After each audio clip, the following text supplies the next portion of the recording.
नमस्कार, आपका बहुत-बहुत स्वागत है। आज की कक्षा में हम आपको 10 महत्वपूर्ण कठिन शब्द और उनका अर्थ और वाक्य कराएंगे। अगर आप हिंदी का ज्ञान बढ़ाना चाहते हैं, सब्सक्राइब, लाइक, शेयर, कमेंट करना ना भूलें। तो चलिए प्रारंभ करते हैं। प्रथम है विप्लव। विप्लव का अर्थ होता है उत्पात या उपद्रव और इसका वाक्य है देश में राजनीतिक विप्लव से एक नई सरकार का गठन हुआ। कई बार क्या होता है, देश में उपद्रव हो जाते हैं, सरकार के खिलाफ लोग हो जाते हैं, है ना, जनता। तो उससे क्या होता है, सरकारें गिर जाती हैं और फिर नई सरकारों का गठन होता है उपद्रव के बाद। तो इसे हम बोलते हैं विप्लव, उत्पात या उपद्रव, विप्लव। अनुग्रह। अनुग्रह का अर्थ होता है कृपया या दया। देखो, अगर आप सफल होना चाहते हैं तो अपने गुरु जी की बात मानो। तो गुरु जी के अनुग्रह से ही मुझे यह सफलता मिली है, क्योंकि गुरु जी की जब तक दया यानी अनुग्रह नहीं होगा, उनकी कृपा नहीं होगी, तो आप जीवन में सफल नहीं हो सकते।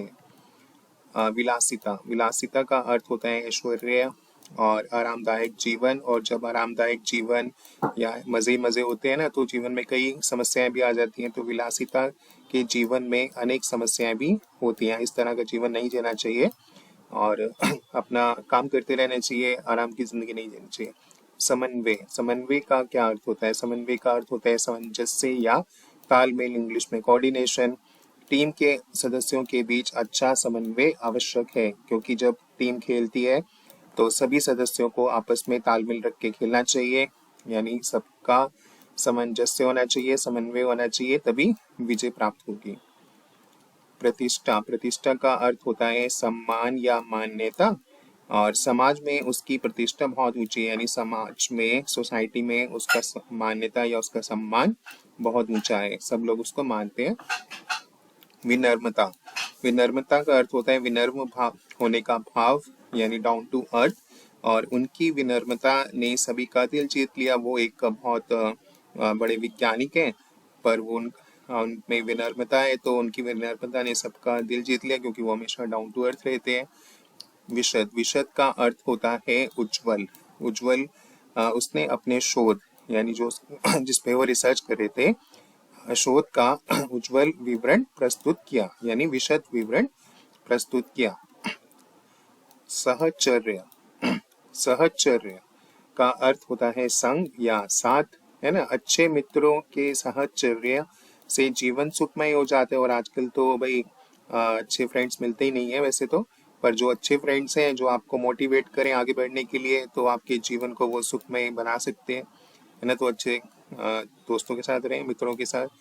दुर्दशा। दुर्दशा का अर्थ होता है दुर्गति या दुरावस्था, यानी बुरी हालत। जैसे सूखे के कारण, देखो जब ड्राफ्ट हो या सूखा पड़ जाता है तो किसानों की क्या दशा हो जाती है, दुर्दशा हो जाती है ना। वो फिर वो मृत्यु भी में चले जाते हैं, सुसाइड कर लेते हैं। तो यही इसको बोलते हैं दुर्दशा। उसके बाद है परिष्कृत। परिष्कृत का अर्थ होता है सुधारा हुआ, जैसे सबको सरल परिष्कृत भाषा लिखनी चाहिए, इसका अर्थ ये हुआ।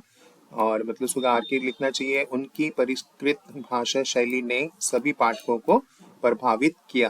उनकी ऐसी भाषा थी, सरल भाषा थी, परिष्कृत भाषा थी। सभी पाठक जो उनकी किताब पढ़ते हैं, उन्होंने बहुत ज़्यादा उनसे वो इम्प्रेसिव है, क्योंकि बहुत आसानी से समझ आ गई कि वो क्या कहना चाहते हैं लेखक। तो परिष्कृत। तो आज हमने देखो 10 शब्द किए, कठिन शब्द, और ऐसे हमने और भी कराए हैं। प्लेलिस्ट का लिंक आपको डिस्क्रिप्शन बॉक्स में मिलेगा। Thank you for your attention. अगर आप आगे पढ़ना चाहते हैं, हिंदी का ज्ञान अपना और अच्छा करना चाहते हैं, तो सब्सक्राइब कीजिए चैनल को, वीडियो को भी लाइक कीजिए, शेयर कीजिए और कमेंट भी कीजिए।